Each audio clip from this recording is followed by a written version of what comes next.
Birla soft का experience भी मेरा काफ़ी अच्छा रहा, बट हाँ, आप एक ऐसे ऑर्गेनाइजेशन में आते हो जहाँ पे एक एग्जैक्ट प्रोसेस है। आपकी पर्सनैलिटी उस हिसाब से बनती है कि आपको एक प्रोसेस फॉलो करके ही आगे बढ़ बिल्कुल। सकते हो आप, और कोई शॉर्टकट नहीं है उस ऑर्गेनाइजेशन में। कई स्टूडेंट्स ये सोचते हैं कि डायरेक्टली एलएनटी में हम पहुंच जाएंगे। Is it possible? नहीं, डायरेक्टली हम लोग नहीं जा सकते, एज़ इन मन में आई अंडरस्टैंड कि आजकल कैंपस प्लेसमेंट्स है और 10 तरीके की चीज़ें जिसमें you can hit and trial, but I think only solution is कि आप अपनी स्किल्स पे काम करो।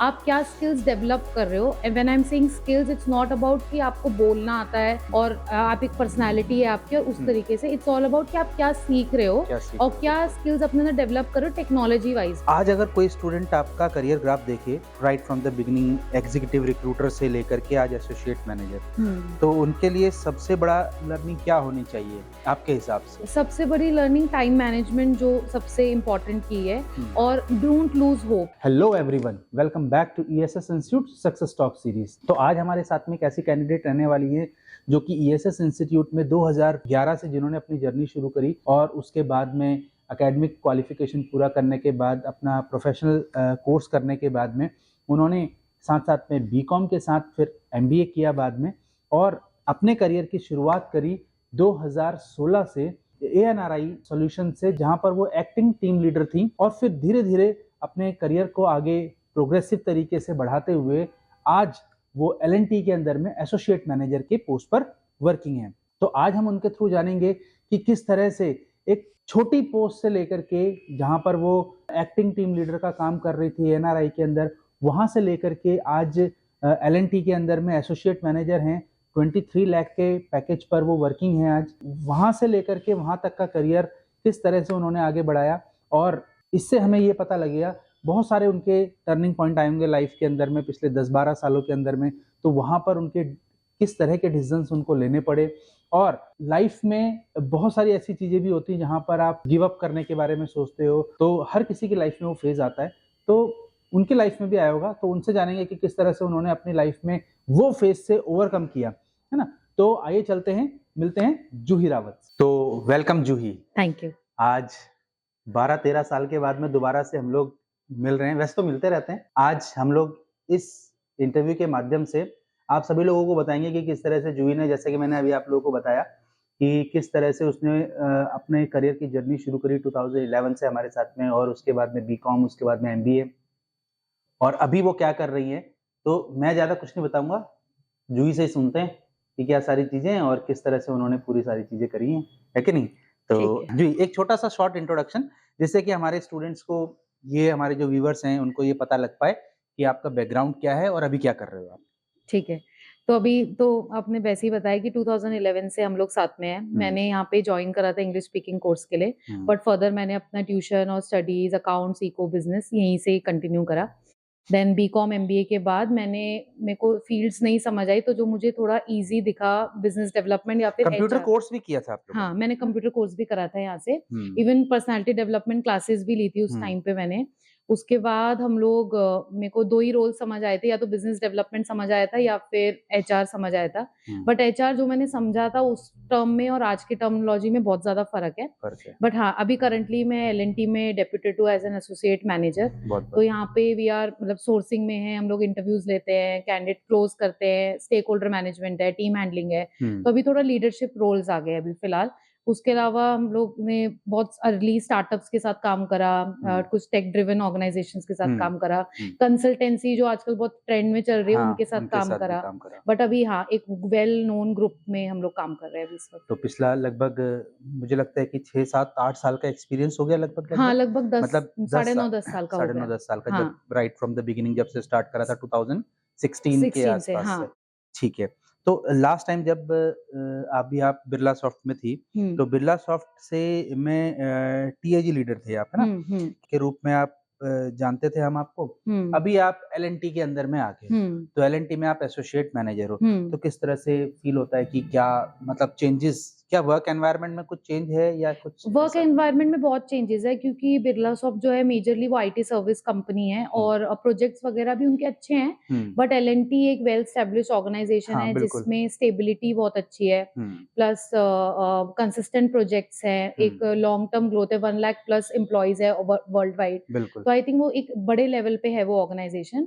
बिरला सॉफ्ट का एक्सपीरियंस भी मेरा काफी अच्छा रहा, बट हाँ आप एक ऐसी ऑर्गेनाइजेशन में आते हो जहाँ पे एक एग्जैक्ट प्रोसेस है, आपकी पर्सनैलिटी उस हिसाब से बनती है कि आपको एक प्रोसेस फॉलो करके ही आगे बढ़ बिल्कुल। सकते हो आप, और कोई शॉर्टकट नहीं है उस ऑर्गेनाइजेशन में। तो आई थिंक यही चेंजेस है और it's all the part of growth only, कि कैसे आप ग्रो करते हो छोटी, मतलब नॉट छोटी बट हाँ एक मिड लेवल ऑर्गेनाइजेशन से एक बिग लेवल ऑर्गेनाइजेशन बिल्कुल। तक। अब जैसे कई स्टूडेंट्स ये सोचते हैं, कई कैंडिडेट्स ये सोचते हैं कि डायरेक्टली एल&टी में हम पहुंच जाएंगे, तो इज इट पॉसिबल कि बिना एक्सपीरियंस के, बिना प्रायर कुछ चीजें सीखे, बिना स्किल सेट को अपना इम्प्रूव करे, तो क्या डायरेक्टली हम बड़ी ऑर्गेनाइजेशंस में जा सकते हैं या फिर?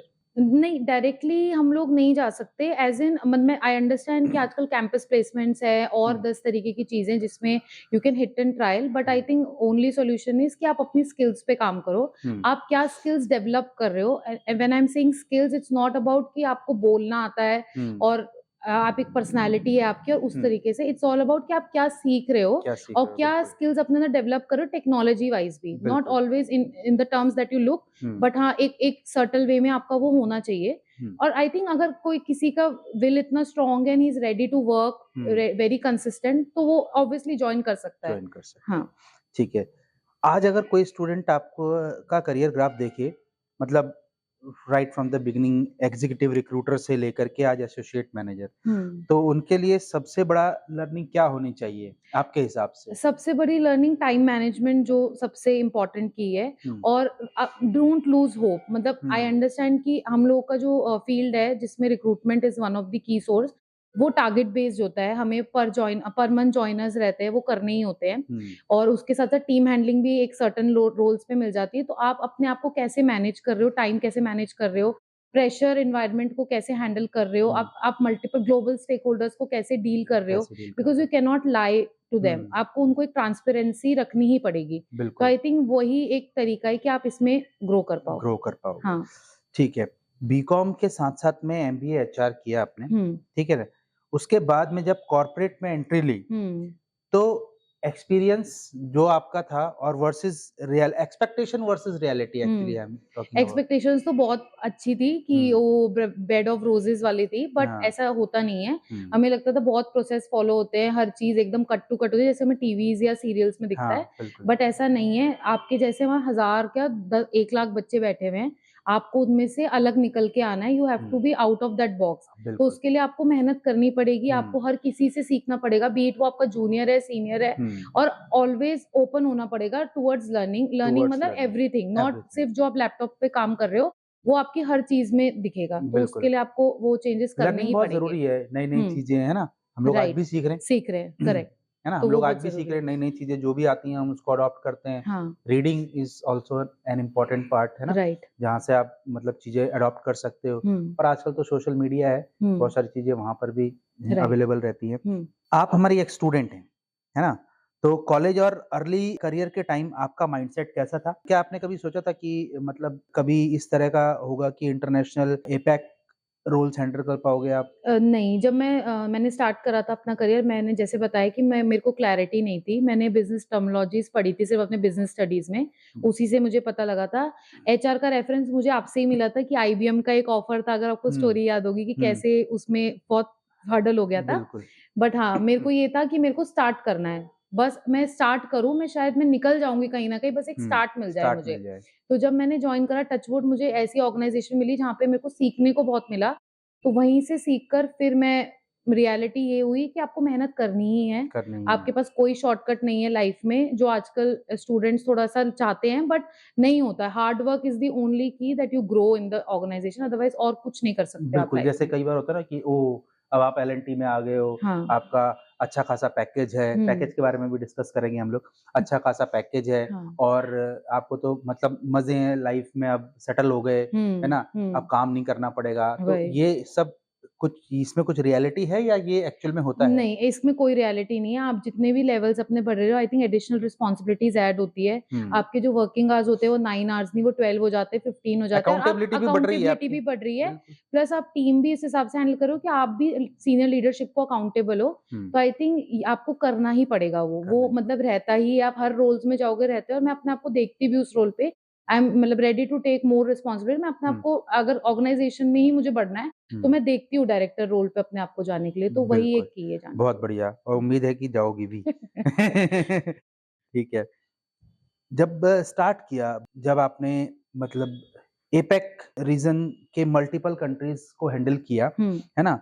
तो इंडिया वर्सेस एपेक हायरिंग का माइंडसेट सबसे पहले उसमें क्या चेंजेस होते हैं? मतलब इंडियन हायरिंग्स में और जब आप मतलब आउट ऑफ द इंडिया जब हायरिंग करते हो, तो हुँ। उसमें लोगों के माइंडसेट में क्या कैंडिडेट्स के माइंडसेट में क्या डिफरेंस होता है? अगर हम इंडिया वर्सेस एपैक कर रहे हैं, तो इंडिया में मेजरली अभी जो करंट सिचुएशन है वो ये है कि candidates are more towards packages. हुँ, वो भी पैकेजेस देख रहे हैं, उनको मिल भी रहे हैं, ऐसा नहीं है, दे आर मतलब बहुत अच्छे ऑफर्स उनको मिल रहे हैं। बट आई थिंक एपैक में एक चीज़ जो है, if they said yes to the offer, they will hmm, definitely join. Loyalty है लॉयल्टी टुवर्ड्स हाँ, येस और बिल्कुल। टुवर्ड्स देयर वर्ड्स, कि हाँ, हुँ, अगर मैंने वर्ड्स दे दिए हैं तो उसमें लॉयल्टी है, plus they are more looking out for a good work culture. हुँ, वो इस पे फोकस नहीं करते कि हम कितना पैसा दे रहे हैं या क्या दे रहे हैं या क्या एक्स्ट्रा पर्क्स दे रहे हैं, बट हाँ, ये देखते हैं कि ऑर्गेनाइजेशन कल्चर क्या है, हमारी वर्क लाइफ बैलेंस होगी या नहीं होगी, हुँ। उनका मेन फोकस रहता है। But I think Indian market में थोड़ा नहीं है ये। इंडियन मार्केट में क्या वो ये देखते हैं पैकेज देखते हैं? पैकेज देखते हैं, दे कहीं पर फर्स्ट 1 लाख ज़्यादा मिल गया तो हाँ, दे स्विच स्विच दे कर टू जाएँगे, है हाँ, ना? दे इमीडिएटली स्विच। तो आई थिंक अब एचआर्स भी ऐसी होगी कि अपने पास वो बकेट रखते हैं कि अच्छा, हुँ, कल को कैंडिडेट के पास एक एक्स्ट्रा ऑफर आ जाए, तो हमारे पास एक सर्टेन बजट है कि अच्छा ठीक हुँ, है, तू 2 लाख और हम ऐड करके we hmm, can give joining hmm, bonus और hmm, any other perks hmm, to retain the candidate. बिल्कुल। हाँ, क्योंकि मतलब कहीं पर भी कंसिस्टेंसी होना बहुत ज़रूरी है। राइट। बहुत सारे कैंडिडेट्स के मैं देखता हूँ कि उनके सीवीज़ जब देखता हूँ, तो देखता हूँ 6 मंथ्स इस कंपनी में, 6 मंथ्स उस कंपनी में, हुँ, है ना? 1 ईयर हुँ, उस कंपनी में, मतलब वही, 4 साल के अंदर में उनके पास में 7-8 कंपनियाँ उन्होंने स्विच की स्विच होती हैं। कर लिए, तो राइट। इज़ इट गुड और नहीं, it is not good. I think early phase में आप हिट एंड ट्रायल कर सकते हो, क्योंकि हुँ, आपको भी नहीं पता होता कि आपको किस तरफ जाना है। But hmm, what I suggest कि अगर आप एक गुड ऑर्गेनाइजेशन में हो, hmm, give some time. Hmm, if you are working good, your performance is good, organization definitely वो ग्रोथ देती है आपको, बिल्कुल। जो शायद एक अदर ऑर्गेनाइजेशन आपको 6 मंथ और 1 ईयर में जो आप चेंज कर रहे हो, उसमें नहीं दे नहीं पाएगी, दे पाएगी, नहीं दे बिल्कुल। पाएगी। आज जूही का आप देखोगे ना लिंक्डइन प्रोफाइल आप चेक करोगे, तो 8-9 साल में मेरे ख़्याल से हार्डली 3 या 4 हाँ, 3-4 कंपनीज़ कंपनीज़ हैं। मतलब हर किसी कंपनी में 2 ढाई साल, 2 ढाई हाँ, साल तो है ही है राइट, हर किसी कंपनी में। राइट। तो एक कंसिस्टेंसी होना ज़रूरी है, तभी आपको ग्रोथ भी मिलता है। हुँ, अभी हम लोग बात कर रहे थे, विकी मेरा पुराना स्टूडेंट हमारा है और इन लोग के साथ का ही इनके बैच का ही है। मतलब जब से उसने 2018 में उसने जॉइन किया था, हुँ, 2018 से अब तक वो एस&पी ग्लोबल में ही है। राइट। है ना? हुँ, अभी तक स्विच नहीं किया नहीं है, करा है। तो वहाँ पर उसने जॉइन किया था as a data analyst. Hmm, as a data analyst उसने जॉइन किया था, फिर अच्छा, डेटा साइंटिस्ट वो बना अच्छा। And now he is an economist in economist. That organization. हुँ, तो एक मतलब कंसिस्टेंसी ज़रूरी है ना? ये बहुत और ज़रूरी है। उम्मीद है कि अभी आने वाले 2 साल के अंदर में वीपी की पोस्ट पे वीपी तक पहुँचने के चांसेज़ हैं ग्रेट, कि 2 से ढाई साल के अंदर में वीपी अच्छा। तक पहुँचे। हुँ, तो एक मतलब ये कंसिस्टेंसी की वजह से ही होता हो है, पाता राइट, है ना? राइट। आप अगर स्विच करते जाओगे तो एक तो लॉयल्टी आपकी खत्म हो जाती है राइट, कि यार आप कंपनीज़ भी तो देखती है ना बड़े लेवल पर उस मतलब हायर लेवल मैनेजमेंट में या मिडल लेवल मैनेजमेंट में भी हुँ, ये देखा जाता है कि आप कितने लॉयल थे अपनी प्रीवियस राइट। कंपनी के हाँ, प्रति। Stability is a must. हाँ, स्टेबिलिटी मस्ट हुँ, है। अगर आप बार-बार स्विच करके जा रहे हो तो मतलब आप लॉयल ही नहीं हो, लॉयल नहीं हो, तो राइट। इसलिए। कोई एक मोमेंट जब आपको लगा कि शायद ये फील्ड मेरे लिए नहीं है, तो ऐसा कुछ है और फिर आपने क्या किया? लगा था स्टार्टिंग में, क्योंकि जब हमारे ये टारगेट्स रहते थे कि हमें 5 जॉइनर्स चाहिए पर मंथ या 10 जॉइनर्स चाहिए, हुँ, और वो नहीं हो पाते थे, हम किसी और को करते हुए देखते थे वो, चाहे वो हुँ, हमसे ज़्यादा कम एक्सपीरियंस वाले कैंडिडेट्स हो। तो वहाँ पे लगता था यार शायद ये फील्ड हमारे लिए नहीं, क्योंकि हमें एचआर तो वही लगता था कि बस इंटरव्यू लेता है, ऑफर सेंड करता है ये। हुँ, बट जब हम रियलिटी में घुसे कि उसके भी एक 5 सेगमेंट्स है जिसमें recruitment is one of the part, हुँ, तो वहाँ पे मेजरली लगता था। बट ये था कि हम लोगों ने बहुत लर्निंग्स करी अपने सीनियर से। हुँ, जो भी हमारे टीएल्स थे या मैनेजर्स थे या हुँ, जिससे भी हमें सीखने को मिला, हमने लर्न करा और उसको क्रैक करके हम उस पोज़ीशन पे पहुँचे कि पहुँचे। हमने उसको क्रैक कर दिया है बिल्कुल। बेसिकली। एक हुँ, चीज़ ज़रूरी है, देखो बार-बार एक चीज़ आ रही है, पूरे आप कन्वर्सेशन में आप देखोगे, हुँ, रिवाइंड कर के भी देखोगे, तो एक चीज़ आपको क्लियरली पता लगेगी, एक वर्ड ज़रूर आ रहा है, जहाँ पर स्किल सेट की बात हो रही है और लर्निंग की बात हो रही है, हुँ, कि अगर आप लर्निंग करते रहोगे लर्निंग नहीं छोड़ना है यार। हम कई बार ये सोचता है कैंडिडेट कि मैं ग्रेजुएट हो गया हूँ, now right, it is enough, enough. है ना? हुँ, बहुत हो गया, अब मैंने पता नहीं कौन-सा पहाड़ तोड़ दिया वही। है ना? अभी उनको ये नहीं पता कि अभी ग्रेजुएशन किया है, अब तो शुरू है, शुरू है, एग्जैक्टली, अभी खत्म नहीं हुआ। खत्म नहीं हुआ है। कई बार जो लोग हैं, बच्चे जो हैं, वो डिग्री को ही फाइनल डेस्टिनेशन समझ लेते हैं। ये राइट, फाइनल नहीं है, ये नहीं तो अभी नहीं, शुरुआत है। शुरुआत है, स्टार्ट है। अब तो धक्के खाने का समय आएगा, अब पता लगेगा कि मार्केट में जब जाओगे तब वही, पता लगेगा कि क्या कंपटीशन है और क्या चीजें सीखने की जरूरत है। ये तो बाद में पता राइट, लगता है, उसके राइट, बाद में। अभी तक तो मजे की लाइफ होती है, वही। कॉलेज, स्कूल मजे की लाइफ है। ओके, जो स्टूडेंट्स जो कि ग्लोबल एक्सपोजर चाहते हैं, है ना, इंडिया या इंडिया से बाहर भी, तो उनको अर्ली स्टेज पर क्या प्रिपेयर करना चाहिए, उनको क्या सजेस्ट करोगे? अर्ली स्टेज पर आई थिंक उनको सबसे पहले तो आजकल के टाइम पे गुड कम्युनिकेशन, हम्म कॉन्फिडेंस तो आई कैन अंडरस्टैंड कि वो हम्म टाइम के साथ आता है। कुछ कैंडिडेट हैं, बट आजकल के जो हमारे जेनजीज हैं, they are already confident. Confident है। लेकिन हाँ, गुड कम्युनिकेशन और उनको मार्केट की अंडरस्टैंडिंग हो। व्हेन आई से मार्केट, मतलब अगर आप ग्लोबली भी देख रहे हो तो अपना एक समरी उसकी आप रेडी रखो कि अच्छा, एक ये रीजन है, इस रीजन में कैसे लोग हैं, क्या लैंग्वेजेस वहाँ पे बोली जाती है, क्योंकि हर जगह इंग्लिश नहीं चलती। बिल्कुल। जैसे मैंने हांगकांग, चाइना के साथ काम करा है, they are more towards Cantonese and Mandarin languages. तो वहाँ पे आप अगर ये वाली इंग्लिश जो इंडिया में चलती है, आप बोलोगे उनको समझ ही नहीं समझ आती। नहीं आएगी। तो आपको उसी पिच पे बात करनी है। वो थोड़ा स्लो बात करते हैं, हम थोड़ा स्टेडी बात करते हैं। जापान वाले बात ही नहीं करना चाहते बात ही हमसे नहीं करना। कॉल पे।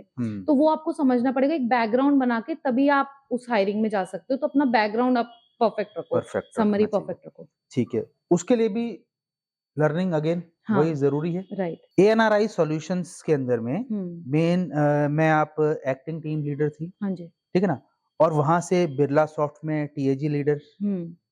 तो ये सारा जो चेंज है, ये डेवलपमेंट कैसे हुआ, ये थोड़ा सा बताओ ब्रीफ में। ब्रीफ में मैंने जब एंड्री ज्वाइन करा था तो एज अ रिक्रूटर ही ज्वाइन करा था। बट आफ्टर 1 ईयर उन्होंने मेरे में कैपेबिलिटीज देखी कि मैं टीम हैंडल कर सकती हूँ। इसलिए ये एक्टिंग टीम लीडर मेरे पास ऑन पेपर्स नहीं था, ऑफ पेपर्स था। अच्छा। बट उन्होंने मुझे एक गुड 8 to 10 रिक्रूटर्स की टीम दी थी हैंडल करने के लिए, जिसमें हमारे टारगेट होते थे पर रिक्रूटर 5 जॉइनर्स। तो मतलब 50 जॉइनर, 45-50 जॉइनर्स हमें एवरी मंथ करने थे, जिसमें ड्राइव्स होती थी जेनपैक्ट और विप्रो ऐसी ऑर्गेनाइजेशंस में। उससे हमें क्रैक करने होते थे बंदे। वहां से जर्नी स्टार्ट हुई और आई थिंक वो मेरा स्टार्ट भी था बिकॉज उन्होंने मेरे पे ट्रस्ट करा। शायद वो भी हिट एंड ट्रायल कर रहे होंगे मेरे से कि वेदर मैं कर पाऊंगी या नहीं, बट आई थिंक वो वर्कआउट हो गया। और टीम हैंडल करने में सबसे बड़ी बात थी कि आपको उनके मूड्स नहीं पता होते, बिकॉज मेनी पीपल वर्क कि आप अपने मूड के अकॉर्डिंग काम करो। तो उनको समझना, उनको एक लेवल पे लाना, अपनी एक अंडरस्टैंडिंग सेट करना, और ट्रांसपेरेंसी बहुत जरूरी है। अगर आप टीम हैंडल कर रहे हो तो ट्रांसपेरेंट, अगर मतलब कोई भी चीज होगी ऑर्गेनाइजेशन में, यस है, नहीं होगी तो नहीं होगी। वहां से लेकर बिरला सॉफ्ट की जर्नी ऐसी ही रही है कि जब मैं काम कर रही थी वहां पे, तो उन्होंने मेरे पे ट्रस्ट करा। वही ट्रस्ट शायद मेरे में कॉन्फिडेंस बिल्ड करा उसने मेरे अंदर, और वही देखते देखते फिर मैं टैग लीडर बिरला सॉफ्ट में बन गई। राइट।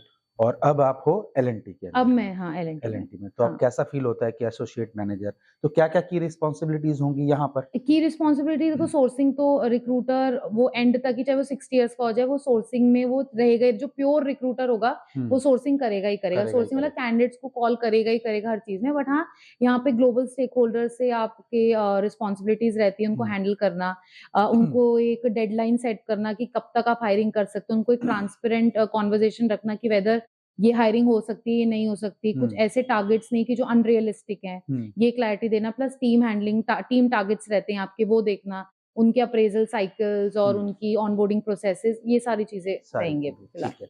तो क्या मतलब एक ये चीज है कि जैसे मतलब एचआर में जब आप एचआर हेड बन जाते हो, जब आप मतलब एक बड़ी टीम हैंडल कर रहे हो, तो क्या at that time, at that position, तब भी मतलब कैंडिडेट्स को कॉल करने की जरूरत पड़ती है, या ऐसा है कि बस हैंडलिंग में ही सारा टाइम चला नहीं, जाता है? बिल्कुल पड़ती है। आई थिंक अगर आप रिक्रूटमेंट में हो और ये आपका पैशन है, जैसे मैं अपना पैशन मानती हूँ इसको, लोगों से बात करना, तो मैं डेफिनेटली करती हूँ। मैं ये नहीं कहती कि ये आपका केआरए का पार्ट है, बट आई थिंक अगर आप इस रोल पे हो और ऐसे रोल पे हो जो कि टारगेट ड्रिवन है, और आपको अपनी टीम, वैसे मैंने कहा टीम हैंडल आपको करनी है, तो आपको उनको आप उनको बोलकर काम नहीं करा सकते। आप जब खुद कर रहे हो तभी प्रैक्टिस व्हाट यू प्रीच, ये करके दिखाना पड़ेगा। तो आई थिंक वो आपको करना ही पड़ेगा, और इट डिपेंड्स कि पर्सन टू पर्सन है, कोई करना चाहते नहीं, बट मैं करना चाहती हूँ और मैं करती हूँ। बिल्कुल, ठीक है। मार्केट में जो नैरेटिव है, मैंने अभी एक इंटरव्यू किया था भानी मिश्रा का, जो कि CY फ्यूचर के अंदर में HR ऑपरेशन हेड है। अच्छा उनका इंटरव्यू किया था मैंने। अच्छा पिछले लगभग 12-15 साल से वो रिक्रूटमेंट कर रही हैं। अच्छा तो उनका इंटरव्यू किया था। ये सेम क्वेश्चन मैंने उनसे भी पूछा था, तो आपसे भी मैं पूछ रहा हूँ कि मार्केट में एक नैरेटिव सेट है कि जॉब नहीं है, तो इसमें कितनी सच्चाई है और कितना ये मतलब मिथ है? नहीं, ये सच नहीं है। आई थिंक मार्केट में बहुत जॉब्स हैं, बहुत जॉब्स हैं। आई थिंक ये वही लोग बोल रहे हैं जो अपने अंदर थोड़ी स्किल्स नहीं डेवलप कर पाए हैं।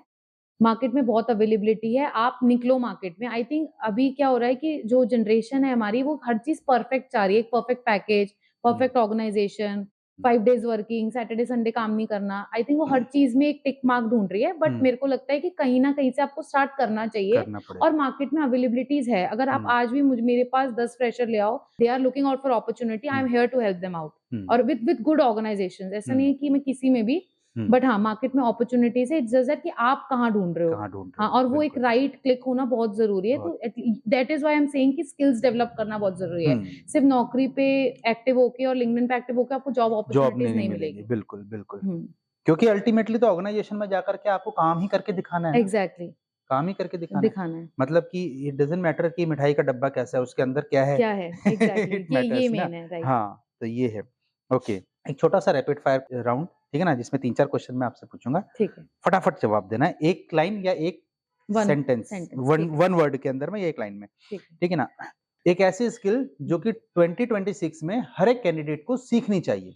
आई थिंक अभी तो एआई एआई, एआई ठीक है। वन हैबिट जिसने आपके करियर को कंप्लीटली चेंज किया। कंसिस्टेंसी। कंसिस्टेंसी, हुँ। ठीक है। ईएसएस इंस्टीट्यूट के स्टूडेंट्स के लिए आपका एक रियल और ऑनेस्ट मैसेज। एक ऑनेस्ट मैसेज यही है कि आप डोंट लुक फॉर कॉन्फिडेंस कि वो आएगा तब मैं मार्केट में निकलूँगी। आप में है चाहे नहीं है, आप बाहर जाओ, लोगों से बात करो, आपको कुछ ना कुछ सीखने को ही मिलेगा हर पर्सन से। बिल्कुल। हुँ, ईएसएस इंस्टीट्यूट को वन वर्ड में अगर डिफाइन करना चाहो तो? Amazing super. ठीक है, चलिए। तो ये थी पूरी बातचीत जूही के साथ में। तो देखिए, ये इंटरव्यू जो है उन सभी कैंडिडेट्स के लिए जो कि अपना करियर एचआर में बनाना चाहते हैं, जो कि ये जानना चाहते हैं कि किस तरह से काम किया जाता है, कहाँ से शुरुआत करें और किस तरह से हम अपने आप को आगे ले जा सकते। तो आई गेस कि ये पूरे इंटरव्यू से आपको ये चीज़ें तो क्लियर हो ही गई होंगी और अगर नहीं भी हुई हैं तो 2-3 बार रिवाइंड करके देख लो। कई बार ऐसा होता है कि एक बार में देख करके हमको सारी चीज़ें क्लियर नहीं होती, हर क्वेश्चन का आंसर आपको अपना नहीं मिलेगा। हालाँकि मैंने कोशिश पूरी करी है कि जो-जो क्वेश्चंस हमारे सामने आते हैं कि ये कैसे होगा, ये कैसे होगा, ये सारी चीज़ें, तो वो सारे क्वेश्चंस को हमने कवर करने की कोशिश करी है। अगर फिर भी अगर आपको ऐसा कुछ लगता है कि ये चीज़ मुझे और जाननी थी, तो आप कमेंट करके बता सकते हैं। उसका आंसर हम दोबारा से एक बार बुला लेंगे जूही, है ना? दोबारा से एक बार। Thank you very much Juhi, thank you अपने सर। प्रेशियस टाइम के लिए, थैंक क्योंकि यू। टाइम निकालना बहुत मुश्किल होता है ना। नहीं, हम आपके लिए मेरे पास टाइम है, नो प्रॉब्लम। चलो ठीक है। हाँ, फिर भी थैंक यू वेरी मच यहाँ पे थैंक यू आने सो के मच। लिए, बहुत टाइम के बाद में आई है। हुँ। ठीक है? तो नेक्स्ट एपिसोड में मिलते हैं नेक्स्ट पर्सनैलिटी के साथ में। जब तक के लिए keep watching. Thank you very much.